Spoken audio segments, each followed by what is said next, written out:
ကျွန်တော်မိတ်ဆွေတို့ကိုအကြောင်းအရာလေးတစ်ခုပြောပြပေးခြင်းနဲ့အဲ့အကြောင်းအရာကစကားပြောတဲ့အခါအခုလိုမျိုးအေးနေအဲတွေပါနေတတ်လို့ကိုစွမ်းဆောင်မှုမရှိဘူးလို့မိတ်ဆွေကထင်နေလားဒါဆိုရင်တော့ဒီနည်းလမ်းလေးတစ်ခုကို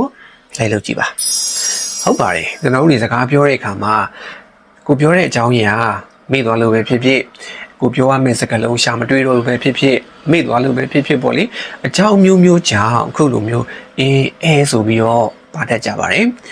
အဲ့ဒီခါမျိုးမှာမိတ်ဆွေကဒါကိုမကြိုက်ဘူးသူများကြည့်ရင်လည်းကိုဆွတ်ဆောင်မှုမရှိဘူးလို့ကိုကထင်နေရဆိုလို့ရှိရင်ကျွန်တော်ခုပြောပြမယ့်နီလန်းလေးကိုလိုက်လုပ်ကြည့်ပါဆိုတော့အဲ့ဒီနီလန်းလေးကတော့ခဏတာငြိမ်လိုက်ဖို့ဖြစ်ပါတယ်စက္ကန့်ပိုင်းလောက်လေးငြိမ်သက်လိုက်ပါဥပမာဒီလိုမျိုးပေါ့ကျွန်တော်မိတ်ဆွေတွေကိုအကြောင်းအရာလေးတစ်ခုပြောပြပေးခြင်းနဲ့အဲ့ဒီအကြောင်းအရာက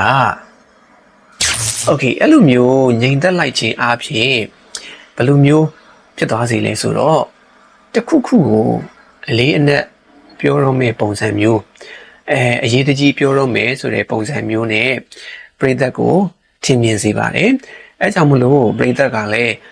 ကိုဘာပြောတော့မှလဲဆိုတာကိုစိတ်ဝင်စားနဲ့စောင့်ပြီးတော့နားထောင်တတ်ကြပါတယ်ဆိုတော့အဲ့လိုမျိုးကိုကတခုခုကြောင့်ပေါ့နော်ဆက်ပြောမယ့်အကြောင်းအရာကိုခဏလေးရပ်သွားတဲ့အချိန်မှာအေးနေဆိုပြီးတော့အဲ့လိုမျိုးအတန်ကြီးထွက်ပြီးတော့နည်းနည်းတရုပ်ပြက်နေမယ့်အစားပေါ့လေနော်အဲ့လို style လေးကြလေးနဲ့ခဏတာလေး